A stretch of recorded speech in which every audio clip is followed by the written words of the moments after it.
Señor, gracias por tu palabra. Sabemos que tu palabra es verdad y que tú has dejado esto para nosotros, para que sea como lumbrera, como luz a nuestro caminar. Queremos escucharte, queremos recibir lo que tú tengas para nosotros y que pues podamos, siendo oidores no olvidadizos, sino hacedores de tu palabra, poder glorificarte. Ese es nuestro anhelo, Señor. En el nombre de Jesús. Amén. Amén. Apocalipsis. Capítulo 12. La semana pasada lo vimos, estamos en lo que sería la mitad de este periodo de 7 años que se llama la tribulación, un punto en el que, digamos que hasta este punto, este personaje que surgió al inicio, capítulo 6, el primero de los jinetes, el caballo blanco, el que le llamamos popularmente el anticristo, aunque la Biblia nunca le llama anticristo, popularmente le llamamos el anticristo, un personaje que aparenta paz, que aparenta bondad, que aparenta misericordia y todos los dones posibles, pero que en realidad tiene una agenda que todavía no ha sido revelada. El día de hoy diríamos es un humanista, ¿no? Alguien de valores morales o valores de tolerancia y un líder obviamente muy carismático, que él desde las esferas de poder va a lograr una paz en Medio Oriente, de tal manera va a ser un pacto con el pueblo judío. Eso lo vimos cuando vimos Daniel capítulo 9, y se va a poder reconstruir el templo. El templo ya está reconstruido, no sabemos cuánto tiempo, pero pongamos que tardó un año en reconstruirse y ya está en operación los sacrificios en el templo, la religión judía, digamos que por fin, después de hace pues 2000 años, desde el año 70 que se destruyó el templo de Jerusalén, no había podido ejercerse hasta este momento en el que ya está todo normal, pero llegamos a la mitad. A la mitad, la semana pasada vimos que hubo una especie las trompetas traían cada una un juicio, pero con la séptima trompeta hubo una explosión de alabanza de ha llegado el momento, es el tiempo, y ahora nos van a explicar, capítulos 12 y 13 a través de algunas señales nos van a explicar qué es lo que está pasando. ¿Mm? Y capítulo 12 comienza diciéndonos así: apareció en el cielo una gran señal. Y lo primero que tenemos que entender es que el texto nos está diciendo esto es una señal, es algo simbólico, esto es una visión de algo eh, metafórico, de algo simbólico, no es algo que está viendo, es decir, los elementos que vamos a ver no son los elementos en sí, es decir, si aparece una manzana, no quiere decir manzana, quiere decir probablemente alimento o Mac, ¿no? Tal vez si está mordida la manzana, puede ser Mac. Si aparece, digamos, un martillo, probablemente quiere decir trabajo, ¿no? No necesariamente martillo. Eso es porque es un símbolo. Lo que vamos a ver es algo que no es eso mismo, sino que representa otra cosa. ¿Por qué es importante esto? Vamos a ver lo que sigue. La señal es esta. Apareció una gran señal, una mujer vestida del sol, con la luna debajo de sus pies y sobre su cabeza una corona de 12 estrellas. A lo largo de la historia, esta señal se la ha tomado de muchas maneras. La más popular por la cantidad de gente probablemente es la que la Iglesia Católica abraza, que esta señal es la Virgen María. Y las representaciones en muchos sentidos coinciden con esto, ¿no? Sin ir más lejos, en la Virgen de Guadalupe, que es ampliamente conocida acá, la imagen, tiene una luna, las estrellas, etcétera, etcétera. Pero el problema es nuevamente, María no es un símbolo, María es una persona. Es decir, María no representa nada, María es María. Así como Pedro es Pedro, Juan es Juan, María es María, no está siendo, o sea, es una persona real. Y lo que aquí vemos es un símbolo, o sea, esta mujer no habla de una mujer, habla de algo que no es una mujer, porque es algo que está representado. Ahora, ¿qué cosas estarían representadas? ¿Qué es lo que dice la visión? Número uno, vestida del sol, es decir, que evidentemente tiene algo de gloria, es algo pues majestuoso, con la luna debajo de sus pies y sobre su cabeza una corona de 12 estrellas. Sigamos leyendo un poquito más para obtener algo más de información. ¿Qué pasó? Estando encinta, clamaba con dolores de parto. En la angustia del alumbramiento, es decir, que estaba a punto de dar a luz y estaba con las contracciones propias del alumbramiento, cosa que también dentro de la doctrina católica descalificaría a María, porque desde Génesis los dolores de parto son un símbolo del pecado. Es decir, parte del juicio que Dios le da a María es que daría a luz con dolor. Si María, dentro de la doctrina católica, es inmaculada, es decir, no tiene pecado, tampoco tendría dolores de parto. Esa es una de las cuestiones que están complejas ahí dentro de esta doctrina. E- y, y vemos a esta mujer que está encinta y que está a punto de dar a luz y tiene estos dolores propios del alumbramiento. Verso 3, sigamos leyendo un poquito más. También apareció otra señal en el cielo. Aquí un gran dragón escarlata que tenía 7 cabezas y 10 cuernos. Este dragón, en el versículo 9, si te fijas, el versículo 9 nos lo explican. Fue lanzado fuera el gran dragón, la serpiente antigua que se llama Diablo y Satanás. Entonces el dragón es la representación de Satanás. O sea, Satanás no es un dragón, pues. Está representado por su ferocidad, por su tamaño, ¿no? No sé, por el temor que infunde. Está representado en un dragón, pero Satanás no es un dragón. Acuérdate, son señales, son símbolos.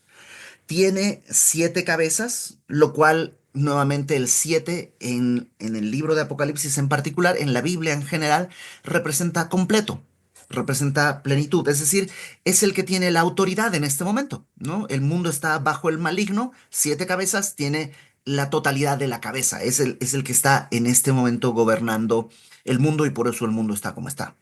7 cabezas, 10 cuernos. Los 10 cuernos parecen ser una semblanza de los 10 reyes que aparecen en Daniel capítulo 2 en los dedos de la estatua. Luego los 10 cuernos que están en Daniel capítulo, ¿qué será? Capítulo 7, 8, cuando aparece en la visión de las bestias. Pero habla de 10 reinos que también hemos visto aquí en Apocalipsis y nos encontraremos más adelante. Entonces Satanás, digamos, con todo su poder, con toda su autoridad, aparece. Es este dragón que aparece en el cielo y dice, en sus cabezas tenía 7 diademas. La diadema es una especie de corona, pero no de realeza, sino de conquista, es decir, de triunfo. Es la que le daban a los corredores cuando llegaban a la meta. Al primero le daban una corona, una diadema. No es la corona que usaba el rey. Entonces, sí, en este momento está venciendo, entre comillas, ¿no? Verso 4. Su cola arrastraba la tercera parte de las estrellas del cielo y las arrojó sobre la tierra. Y el dragón se paró frente a la mujer que estaba para dar a luz a fin de devorar a su hijo tan pronto como naciese. Ella dio a luz a un hijo varón que regirá con vara de hierro a todas las naciones y su hijo fue arrebatado para Dios y para su trono. Ok, entonces tenemos la mujer como un primer símbolo, el dragón como un segundo símbolo y el hijo como un tercer símbolo.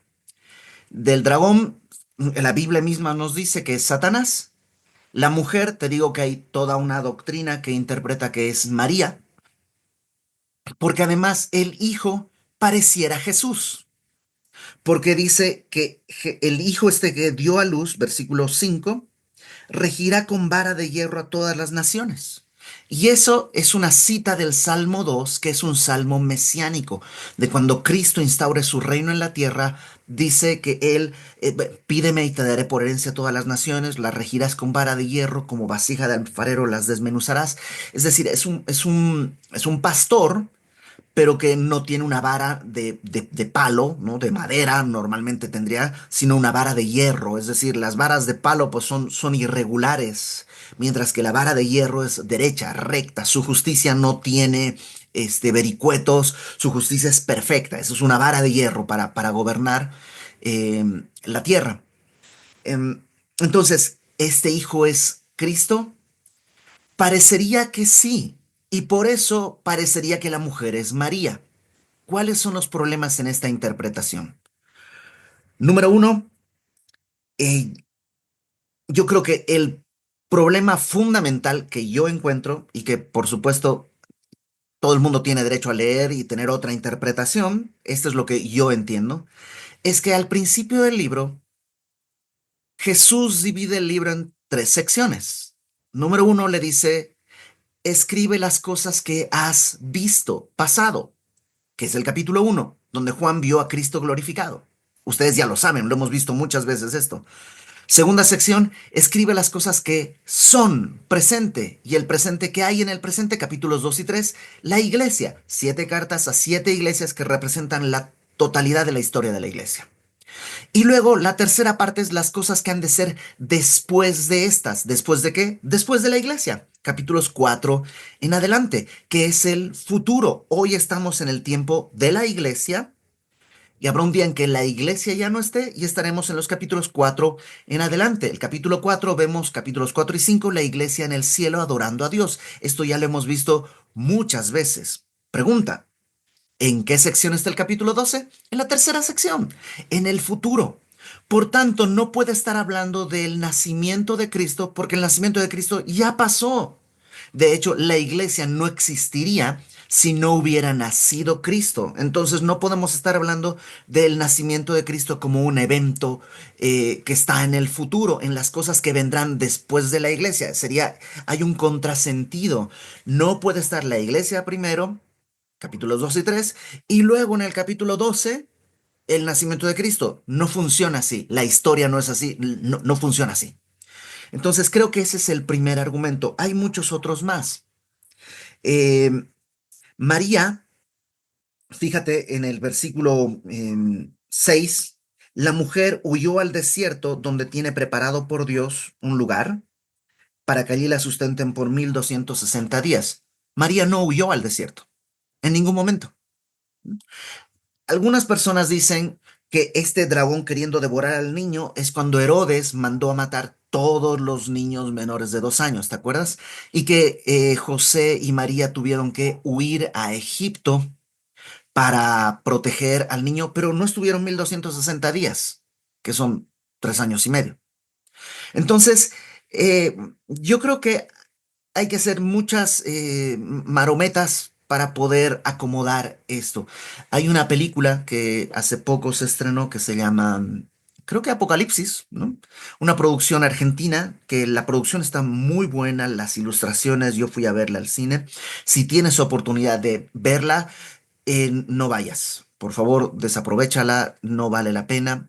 Porque sí, esa primera película, porque son varias que van a salir, supongo, termina precisamente en que aparece esta señal en el cielo y aparece la Virgen María. ¿Qué es lo que yo creo que es? Y por supuesto, no es mi idea, ¿no? Muchas personas tienen esta interpretación, que la mujer representa Israel. Acuérdate, es una señal, es un elemento que simboliza algo, una mujer que representa una nación, lo cual no es raro en la Biblia. Israel es presentado como una mujer muchas veces. Y cuando José tiene un sueño, ¿te acuerdas?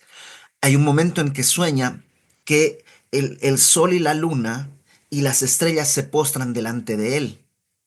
Y le dice su papá, ¿cómo tu mamá, tu papá y tus hermanos nos vamos a postrar delante de ti? Mostrándole que el sol, la luna y las estrellas son eso, el de donde viene Israel, los 12 patriarcas, el papá y la mamá de José. Entonces, creo que hay suficientes elementos para entender a la mujer como Israel. ¿Y qué pasa con Israel? Dice que va a dar a luz a alguien en medio de la tribulación, ¿no?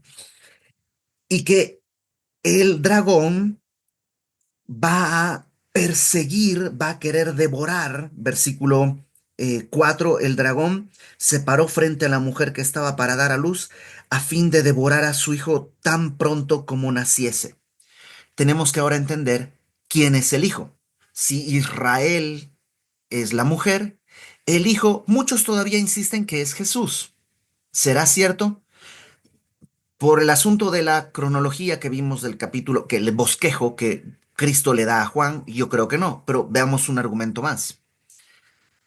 Dice en el versículo 5 que ella dio a luz un hijo varón que regirá con vara de hierro a todas las naciones, y su hijo fue arrebatado para Dios y para su trono. La palabra arrebatado literalmente es eso, harpazo, que es tomado, ¿no? La misma palabra que se usa cuando se habla del rapto. Jesús no fue raptado. O sea, no es como que Jesús murió, resucitó, estuvo 40 días con los discípulos y cuando ya se acercaba la hora les dijo, chicos, ¿saben qué? Me tengo que ir. Me tengo que ir ya porque viene el dragón, me quiere comer y si no me voy ya vamos a estar en problemas. Así que chicos, cualquier cosa, me mandan un mail, voy a estar atento a la oración, me mandan un WhatsApp, bye, bye, bye, bye, bye, bye, bye, bye, y no pasó eso. Cristo no huyó, no tenía que huir de Satanás. Entonces, no hay forma que Cristo sea este hijo que tiene que ser arrebatado para escapar de Satanás. No tiene sentido. Entonces, ¿quién es? Yo creo, y aquí sí tengo que ponerme en la vereda de enfrente, porque la mayoría de los grandes expositores no estaría de acuerdo conmigo. La mayoría piensa que es Cristo. Incluso pastores dentro de Semilla piensan que el Hijo es el Señor Jesucristo. Yo siempre estoy del otro lado de la vía, desde que, pues, no sé por qué, pero siempre estoy del otro lado. Yo creo que este hijo varón son los 144,000 que vimos que están sellados y marcados. ¿Y por qué creo eso? Porque están a la mitad de la tribulación. Satanás los va a perseguir y ellos sí serán llevados al cielo. Lo veremos un par de capítulos más adelante. Em, es lo que yo creo, es la manera en la que a mí el libro me queda ordenado. Si no, yo no sabría cómo los 144,000 van a aparecer en el cielo dentro de un rato. Entonces, eso es lo que creo. Por supuesto, hay muchas dudas y muchas personas que no van a estar de acuerdo. Sí, creo que esos detalles no son el punto central. Era importante aclararlos, pero vamos ahora sí al punto central. Ah, nos falta un detallito más. Dice en el versículo 4 que la cola del dragón arrastraba la tercera parte de las estrellas del cielo y las arrojó sobre la tierra. Seguramente has oído que Satanás se rebeló con la tercera parte de los ángeles. Si has oído eso alguna vez, que Satanás tiene la tercera parte de los ángeles que se rebelaron con él ante Dios. Bueno, eso no está en ningún lugar. Sale de este pasaje. Se entiende que el dragón arrastró la tercera parte de las estrellas, implicando que es la tercera parte de los ángeles que cayeron con él. ¿Cuál es el problema? Nuevamente la estructura del libro.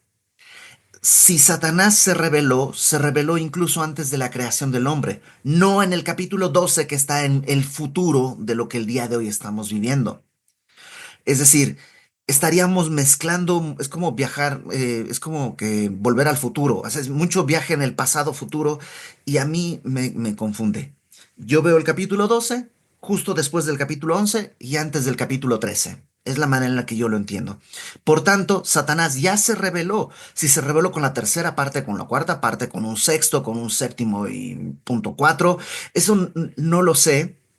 Pero esto creo que está hablando de otra rebelión, de otro momento, y esto de que arrebatará la tercera parte de las estrellas, creo que tiene sentido con lo que hemos estado viendo, que parte de las estrellas van a perder su fulgor, es decir, probablemente lo más honesto sería decir, no sé exactamente a qué se refiere, solamente que se está revelando con una tercera parte de las estrellas. ¿Serán una tercera parte de ángeles más? Puede ser.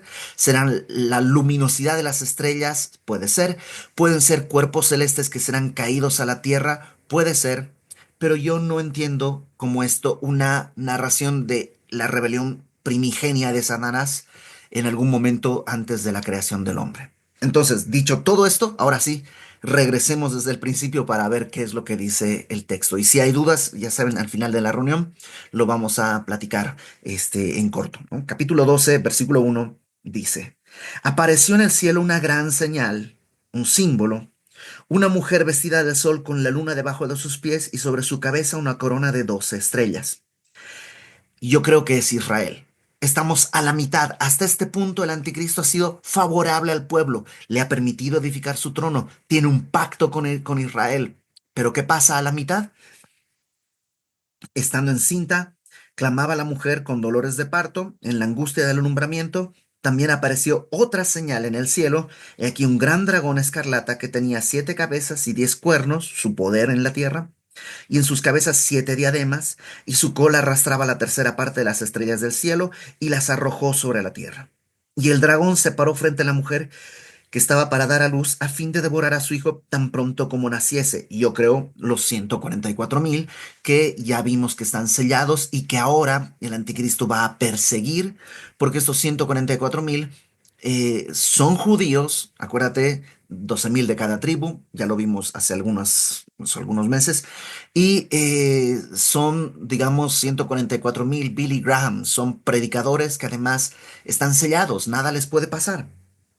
Versículo 5. Ella dio a luz un hijo varón, los 144,000, que regirá con vara de hierro a todas las naciones. Ahí tenemos un problema. Esa es una clara referencia mesiánica, pero no solo mesiánica.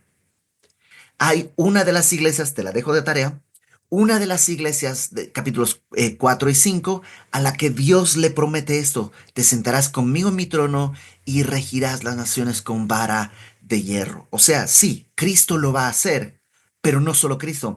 Él va a usar a la iglesia a la que le está diciendo, él va a usar a los 12 apóstoles a los que les prometió sentarse para gobernar las 12 tribus de Israel, y es una promesa para nosotros. Porque dice que segunda Timoteo capítulo 2, que si sufrimos con él, también reinaremos con él.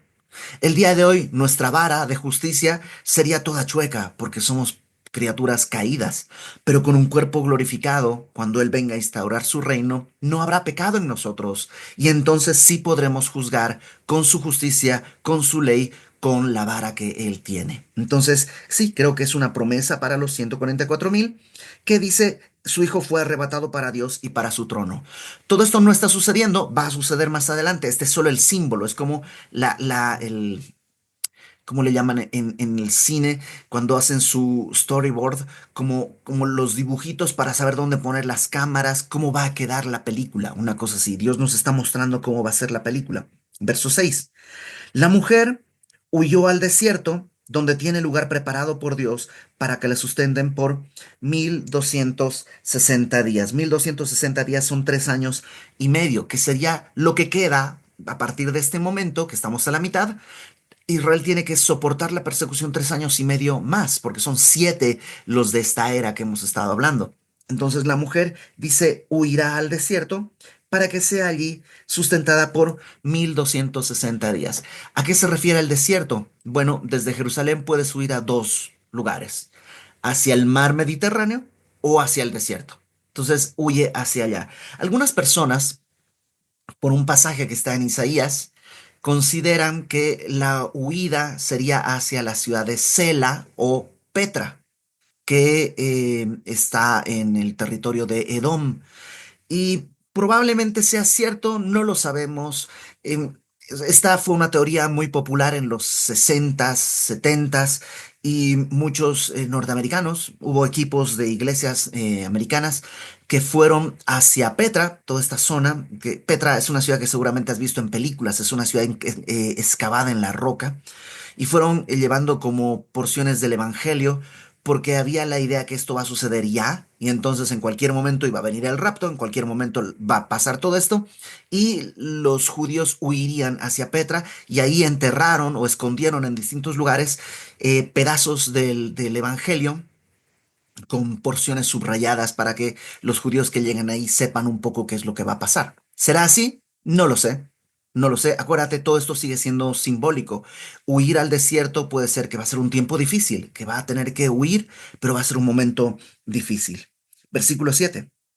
Después hubo una gran batalla en el cielo. Miguel y sus ángeles luchaban contra el dragón, y luchaban el dragón y sus ángeles. Ok, Miguel, hay ciertas sectas que pretenden que Miguel, el arcángel Miguel, es Cristo. Y lo cual es simplemente una manera eh, de rebajar la deidad de Cristo. La Biblia nos presenta que Miguel es un ángel que tiene ángeles, ¿no? Esto que es como el capitán de una legión de ángeles que luchaban contra el dragón. Y el dragón también tiene sus ángeles, tiene su ejército. Cristo no podría ser porque Cristo no pelea contra el dragón. O sea, Cristo haría así, listo, se acabó. No tiene, o sea, el dragón no hay ni pelea. Es un pleito entre iguales. Miguel es un ángel tanto como Satanás era un ángel. Son seres creados. Uno tiene un ejército, el otro tiene un ejército. Pero no está Cristo aquí porque Cristo, pues, o sea, no sería una pelea justa. Cristo es Dios. Están peleando, esta es una pelea de ángeles. ¿Qué sucederá en ese momento? Es una lucha celestial, una lucha en el reino espiritual. Verso 8. Pero no prevalecieron contra el dragón y luchaban el dragón y sus ángeles, perdón, verso 8. Pero no prevalecieron, ni se halló ya lugar para ellos en el cielo. ¿Satanás y sus ángeles tienen lugar en el cielo? Sí. Hay una Hay una frase que se usa mucho y que yo creo que cuando se la dijo, no sé quién la habrá dicho, pero quien la dijo seguramente en un buen contexto y con una buena intención, pero se ha ido poco a poco, ha ido tomando independencia esta frase y al tomar independencia ha perdido un poco el propósito. Seguramente has oído, Dios no puede estar ante el pecado, no puede haber nada contaminado ante los ojos puros de Dios. Y eso en un sentido es cierto, quiere decir que nosotros en nuestra condición no podríamos vivir delante de Dios porque somos pecadores. Ahora, no es cierto porque todo está delante de Dios. O sea, si no puede haber nada de pecado frente a los ojos de Dios, pues imagínate, para empezar, Dios no tiene ojos, Dios es espíritu. Pero pues Él ve todo en la tierra. Él nos vio pecar, Él nos vio levantarnos, Él ve nuestros pensamientos. Si no pudiera haber nada de pecado delante de Dios, Dios tendría que, por decirlo así, quitarse los ojos, porque todo está lleno de pecado en esta tierra. Entonces, si bien la frase es correcta en el sentido de que nosotros no podríamos presentarnos con nuestras justicias ante Dios y que Dios es santo, santo, santo y puro, no es verdad que no hay nada pecaminoso ante su presencia, porque todo está ante su presencia, incluso Satanás. Y Satanás tiene acceso al cielo. En Job lo vemos entrando al trono de Dios a hablar con Dios.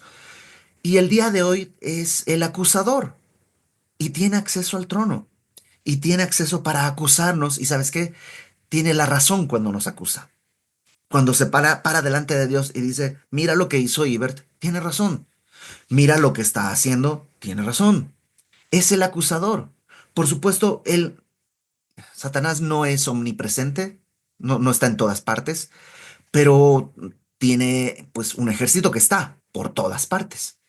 Y Satanás no puede ver el pensamiento ni el corazón de nosotros, por eso a menudo no puede ver nuestras luchas. Él no es Dios.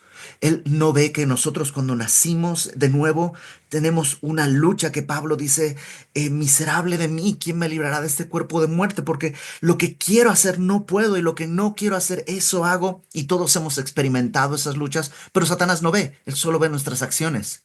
Por eso va y acusa, y acusa, y acusa, y acusa. Pero Dios sí nos ve, y nos ve a través de Cristo.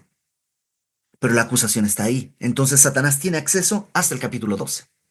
En este momento Satanás será arrojado del cielo, dice el verso 9, fue lanzado fuera el gran dragón, este símbolo de ferocidad, ¿no? De crueldad, de avaricia, ¿no? Que es como los elementos propios no sé, del dragón.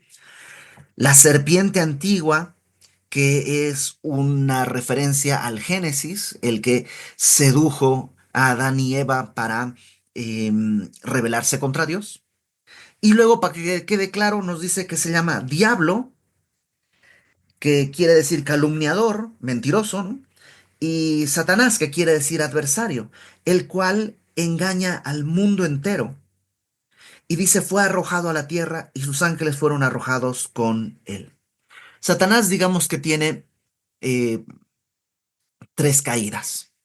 Una primera caída es cuando cae de su estado en el que fue creado. Fue creado puro por Dios, pero se halló en él avaricia, quiso ser como Dios, se halló en él codicia, pecado, y entonces cayó. Esa es la primera caída.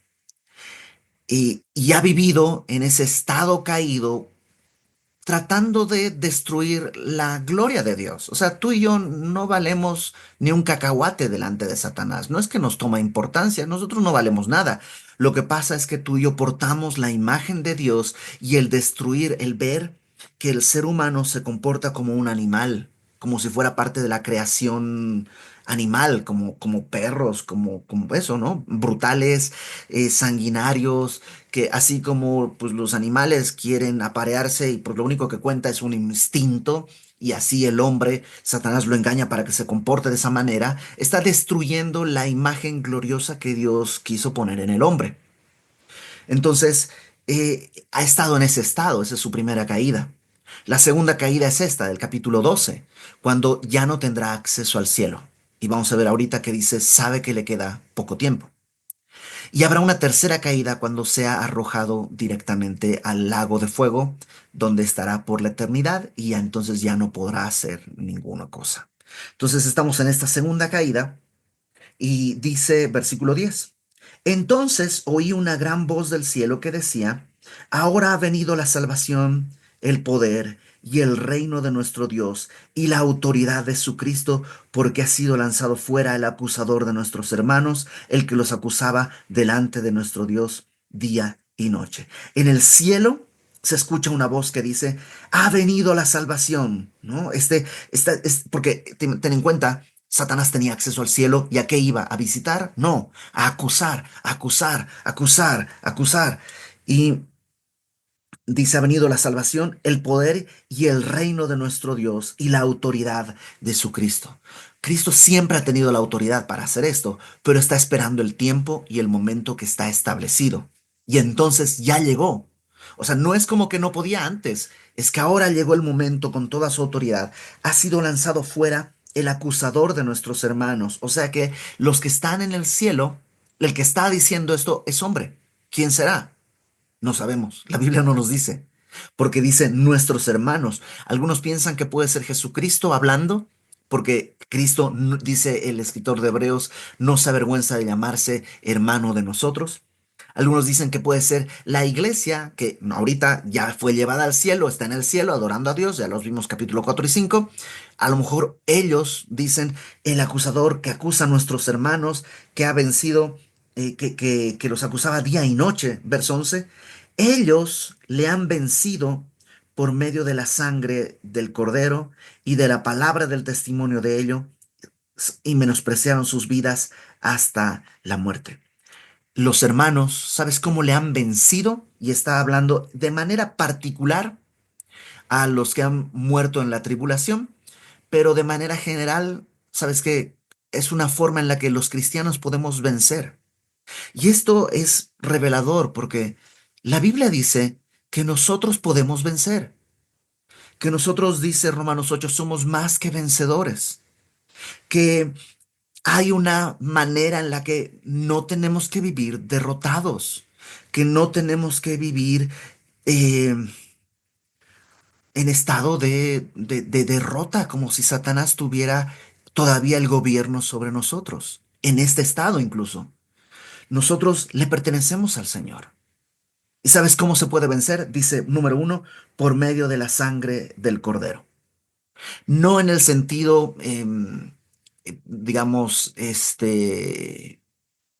no sé, como de fetiche o de alguna cosa así rara, de la sangre de Cristo. Me compré un coche, cúbrelo con la sangre de Cristo para que no tengas accidentes. Y me compré una casa, cúbrela con la sangre de Cristo. Porque la sangre de Cristo no sirve para eso. La sangre de Cristo habla de la muerte de Cristo, que Cristo con su muerte pagó por nuestro pecado. Entonces, lo que está diciendo es que le han vencido a través de la muerte de Cristo. Que Cristo en verdad murió, dice Pedro, que fuimos rescatados no con oro, no con plata, con oro, con piedras preciosas, sino con la sangre de Cristo como de un cordero sin mancha puesto por nosotros. Entonces, ¿cómo se vence la tentación? ¿Cómo se vence la opresión? ¿Cómo se vence a Satanás? no en nuestras fuerzas, sino con la sangre de Cristo, y no como un ritual. Cobro con la sangre de Cristo, sino entendiendo que Cristo pagó por nuestros pecados, que es real. Su muerte fue real, tan real como su resurrección. Luego dice la palabra del testimonio de ellos, que es otra forma en la que vencemos a Satanás. Es decir, número uno, entender que Él pagó por mis pecados. Y número dos, vivir de acuerdo a esa realidad, dando testimonio de la obra de Cristo. Vivir conforme a la dignidad del Evangelio. ¿Quiere decir vivir perfectamente? No, porque en el Evangelio también existe el recurso de la misericordia que permite que a través de mi confesión ante Dios, Él me limpia de todo pecado. O sea, el Evangelio no pretende que tú y yo vivamos sin pecar. Pretende que tú y yo entendamos que somos pecadores, que vamos a vivir en pecado muchas veces, pero que a medida que maduramos, cada vez el pecado tiene menos control sobre mí, cada vez tiene más control sobre mí el Espíritu Santo, y cuando peco, tengo la esperanza de que si confieso mis pecados a Dios, como dice Juan, Él es fiel y justo para perdonar mis pecados y limpiarme de toda maldad. Eso es vivir dando testimonio de Dios. No es ser perfecto, nadie podría, pero puede ser íntegro. Y luego dice, eh, por medio de la palabra del testimonio, y número tres, menospreciaron sus vidas hasta la muerte. Menospreciar quiere decir que entender que hay algo de más precio. Su voluntad sobre la mía. No quiere decir lastimarme, voy a menospreciar mi vida, me voy a golpear. No, eso no sirve de nada. Menospreciarme es cuando mi deseo es contestarle a la otra persona, poder apreciar la gracia y la misericordia de Dios por encima de ese deseo que está en mí. En palabras de Cristo, cualquiera que quiera ser mi discípulo, dijo, niéguese a sí mismo, tome su cruz cada día y sígame. No se trata de que si te gusta el chocolate, pues no vas a comer chocolate para menospreciar tu vida. Eso no tiene sentido, eso no sirve de nada. Estamos hablando de cosas mucho más profundas. Versículo 12. Por lo cual dice, alegraos cielos y los que moráis en ellos, es decir, nosotros que estaremos en el cielo, pero ay de los moradores de la tierra y del mar, porque el diablo ha descendido a vosotros con gran ira, sabiendo que tiene poco tiempo. ¿Cuánto tiempo? 3 años y medio. Es lo que le queda. Y eso va a ser terrible. Por eso dijo Jesús, Mateo 24, que esta gran tribulación es tan grande cual no la ha habido nunca antes en la tierra, ni la habrá. Es lo último que le queda a Satanás. Verso 13. Cuando vio el dragón que había sido arrojado a la tierra, persiguió a la mujer que había dado a luz al hijo varón. Es Israel, ya quedamos. Y se le dieron a la mujer las dos alas de la gran águila para que volase delante de la serpiente al desierto, a su lugar donde es sustentada por un tiempo, tiempos y la mitad de un tiempo. Entonces, el dragón va a perseguir a la mujer que ya dio a luz al hijo varón y dice que a la mujer se le dieron las dos alas de la gran águila. Hay un fenómeno que tal vez lo platicaremos en otro momento, y es que el día de hoy uno de los países más importantes en el mundo es Estados Unidos. Y no solo eso, a lo largo de la historia, uno de los países que más misioneros y más obra evangélica ha hecho ha sido Estados Unidos. Pero no aparece en la profecía. ¿Por qué no aparece? Es decir, si tiene un poderío tan grande económico, cultural, ¿por qué no aparece nunca en las profecías? Hay dos alternativas. Unos dicen, pues porque Estados Unidos se ha corrompido. Por tanto, dentro de muy poco tiempo veremos al imperio de Estados Unidos caer como cayó Roma, como cayeron otros imperios que por su propia corrupción van a terminar pues perdiendo toda relevancia. ¿Puede ser eso? Puede ser. Y que para este tiempo Estados Unidos ya haya perdido tanta relevancia que pues ya no cuente para nada. Otros dicen que Estados Unidos en realidad lo que va a tener es un avivamiento, porque ya ha habido avivamientos en Estados Unidos. Y en este avivamiento muchos creerán. Por tanto, en el rapto será llevado pues mucho de la población de Estados Unidos, dejando un país pues raquítico, ¿no? Sin gente y por tanto sin predominancia mundial para enfrentar estos últimos 7 años. ¿Cuál puede ser? Pues lo ideal, lo bonito sería la segunda, que haya un gran avivamiento y que, ¿te imaginas que casi todo un país desaparezca? Eso sería lo ideal. Ahora, ¿por qué digo esto? Porque a lo largo de la historia reciente, 50, 60, se ha tratado de interpretar esto como eso. Dice, se le dieron las alas de la gran águila. Y decían, ahí está Estados Unidos, un aliado siempre de Israel que va a entrar y para poner a Estados Unidos en la profecía. ¿Qué es lo que yo creo? Que no tiene nada que ver. Este es un lenguaje del Éxodo. En el Éxodo se habla de que Israel salió de Egipto sobre las alas del águila. Y creo que hace referencia a eso, que Dios va a rescatar a su pueblo, como lo ha hecho una y otra vez. Dice que eh, volarán delante de la serpiente al desierto, será Petra, como decíamos, será otro lugar, será simplemente un lugar donde estarán escondidos. Puede ser, porque dice verso 15, no, perdón, verso 14, donde es sustentada por tiempo, tiempos y la mitad de un tiempo. ¿Qué es esto? Hay muchas maneras de interpretarlo, pero por lo pronto, créeme, más adelante lo vamos a ver con más detalle, pero eh, si en el versículo eh, 6 dice que estará en el desierto 1260 días, tiempo es un tiempo, es 1260 días, y eso es 3 años y medio. Por eso la mejor manera o la manera más clara de entender esto sería tiempo, un año, tiempos, 2 años, plural, y medio tiempo, medio año, o sea, 3 años y medio. Y cuadraría con lo que dice en el versículo 6. Pero estos datos los vamos a ir repitiendo una y otra vez. Así que, pues, dejémoslo ahí y sigamos adelante. Verso 15. Y la serpiente, Satanás, arrojó de su boca tras la mujer agua como un río para que fuese arrastrada por el río. Pero la tierra ayudó a la mujer, pues la tierra abrió su boca y tragó el río que el dragón había echado de su boca. ¿Qué es esto? Quién sabe, pero es simbólico. O sea, Satanás va a arrojar un río. ¿Será un río literal? No creo, pero creo que está hablando de una persecución, un ataque, como un río que viene con mucha fuerza. Pero será, dice, la tierra abrió su boca. ¿Y esto qué quiere decir? No sé, que de alguna manera Dios va a proteger. Imagínate, la escena es una mujer corriendo, el río que la va a llevar y de pronto se abre y el río cae pues a la profundidad de un abismo. Entonces la mujer es salvada. Eso es lo que quiere decirnos, que a pesar de la persecución que habrá, la mujer será preservada. Israel no dejará de existir, aunque es un pueblo que ha sido perseguido desde siempre, desde el Antiguo Testamento. Se intentó eliminar al pueblo de Israel muchas veces. Lo vemos en el libro de Esther, lo vemos con Herodes, o sea, lo vemos una y otra vez repitiéndose hasta la más reciente, que, no, la más célebre en los años 40 con el alemán del bigotito. Y el día de hoy también vemos cómo la Liga de Naciones que están en contra tienen un propósito, y este propósito está en sus declaraciones, es arrojar a Israel al mar, es decir, ahogarlos, ¿no?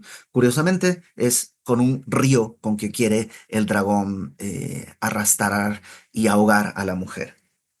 Verso 17. El dragón entonces dice, se llenó de ira contra la mujer y se fue a hacer guerra contra el resto de la descendencia de ella. ¿Quién es el resto de la descendencia de ella? Ah, caramba, porque una descendencia serían los 144,000. ¿Cuál sería el resto de la descendencia? Yo creo que nos lo dice la siguiente frase. ¿Quiénes son los que guardan los mandamientos de Dios y tienen el testimonio de Jesucristo? Es decir, judíos piadosos. Hasta este momento, eh, el pueblo judío había tenido un pacto con el anticristo. Pero a partir de aquí, la persecución hacia el pueblo judío será terrible. Ten en cuenta que esta escena es como ese storyboard, o sea, no ha sucedido todavía. Pero nada más estamos viendo como un adelanto de lo que va a suceder de manera simbólica con el dragón, la mujer y todo esto. Em, lo cual nos da, todo racismo es malo, todo racismo habla de las miserias de la humanidad, del desprecio a otro por ser de alguna manera distinto. Todo acto racista en sí mismo es pecaminoso, pero de manera particular, el antisemitismo no solo es pecaminoso, sino está inflamado directamente por Satanás. Porque antes, antes de Cristo, el destruir la nación judía impediría, digamos, ¿no? Como si a Dios se le pudiera impedir algo, pero permítame la licencia, impediría que venga el Mesías, porque tendría que ser judío. No puede ser romano, no puede venir de otro lugar, tiene que ser judío. Entonces, si Satanás destruía al pueblo judío, no vendría el Mesías, no se cumpliría la promesa que Dios le hace a Eva, diciéndole que vendría la simiente que aplastaría la cabeza de la serpiente. Entonces, eso es antes de Cristo, pero después de Cristo ya vino. ¿Por qué sigue la persecución? Porque Cristo prometió regresar a instaurar su reino y es un reino judío. Las promesas que Dios le hizo a David en 2 Samuel capítulo 7, que habrá un rey descendiente de David cuyo reino no tendría fin. Si el día de hoy desapareciera la nación judía, Cristo, digamos que no podría regresar porque no, ¿sobre quién va a reinar? No, no hay nación judía si la nación judía desaparece. Por eso, al día de hoy todavía existe este antisemitismo, pues por todas partes y sin motivo. Ok, muy, muy rara todo el capítulo, pero ¿qué hay para nosotros en esto? Yo creo que, en primer lugar, lo que Dios quiere mostrarnos es que Él tiene el control. Aún en las situaciones más difíciles, aún en los momentos más críticos, Dios sigue teniendo el control. Y podemos confiar en eso. Sí, el dragón es terrible. Tiene 7 cabezas, tiene 10 cuernos. Sí, es terrible, pero Dios tiene el control. El dragón no puede entrar en el capítulo 11 y no va a durar hasta el capítulo 27. Solo está donde Dios permita, Dios permite que esté. Y en nuestra vida, creo que necesitamos recordar eso a menudo.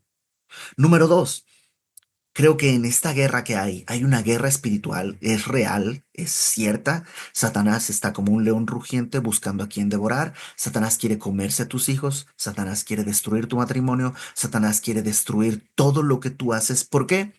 Porque quiere destruir la gloria y la obra de Dios que Él hace en nosotros y a través de nosotros. Entonces, ¿qué tenemos que hacer? Bueno, vencerle. ¿Cómo? Haciendo guerra espiritual y tomando un carbón encendido y... No.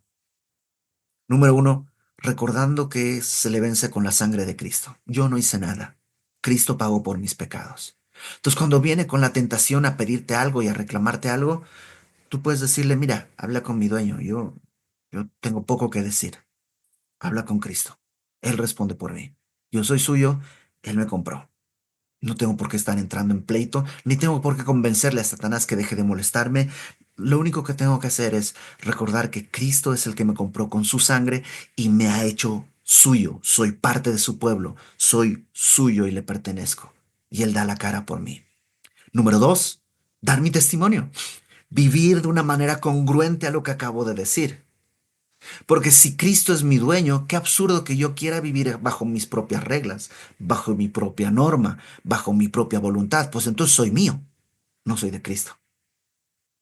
Y eso implica fe, porque implica creer que en verdad su voluntad es superior a la mía. Hay veces que mis ojos no lo ven así. Hay veces que ante mis ojos mi voluntad es mejor. Ni siquiera es perversa, nomás creo que esto es mejor, Señor. Pues si tú me, o sea, parece que tu voluntad me está poniendo las cosas complicadas. Mi voluntad sería mejor, pero requiere fe, dar testimonio de que soy suyo y la voluntad de Dios siempre va a ser buena, agradable, siempre es perfecta. Y número tres, eh, menospreciar nuestra vida. Ojo, no estoy hablando de sobajarnos, no estoy hablando de eh, destruir tu autoestima, considerarte que eres un mosquito o algo sin valor. No, no, no. Hay un valor en la vida humana, precisamente por eso, pues Satanás quiere destruir al hombre, porque hay un valor. El ser humano tiene un valor en sí mismo, porque Dios lo hizo a su imagen y semejanza, y tú y yo tenemos un valor. El problema es que a menudo apreciamos ese valor de nuestra vida por encima del valor de la gloria de Dios. Y eso ya es pecado. Esa es la razón por la que cayó Satanás. Satanás también fue creado como un ser de luz, pero no fue suficiente. quiso apreciar su gloria ni siquiera por encima, a la par de la gloria de Dios. Dijo, subiré al trono, seré como Dios. Entonces, menospreciar mi vida hasta la muerte implica simplemente creer que la manera de vivir que Dios tiene para mí es mejor porque glorifica a Dios por encima de mi vida. Y Dios no va a permitir tampoco que mi vida sea destrozada. Él dio su vida por nosotros. Entonces Él es poderoso para guardar nuestra vida para Él. Tú no tengas temor en ceder ante la voluntad de Dios, aun cuando tus sentidos te digan que eso es una locura. Sí, el Evangelio es locura para los que se pierden, pero para los que se salvan es, es poder de Dios. Entonces, vamos a orar. Señor, gracias porque tú eres el Señor. Tú has hecho todo. En ti podemos confiar y tú eres el que controla todas las cosas. Nos has tomado, nos has rescatado. Nos has llamado para tu reino, nos has dado tu espíritu, tu palabra, la esperanza firme como un ancla. Ahora ayúdanos a vivir en consecuencia de eso, Señor. Que podamos recordar enteramente que has sido tú, tu poder, tu gracia, tu misericordia, que con tu muerte tú nos rescataste, tú nos compraste. Que podamos vivir dando testimonio de esa obra, que sea evidente, que otros lo vean y que podamos menospreciar nuestra vida para glorificar tu nombre. Siempre para tu gloria, en el nombre de Jesús. Amén.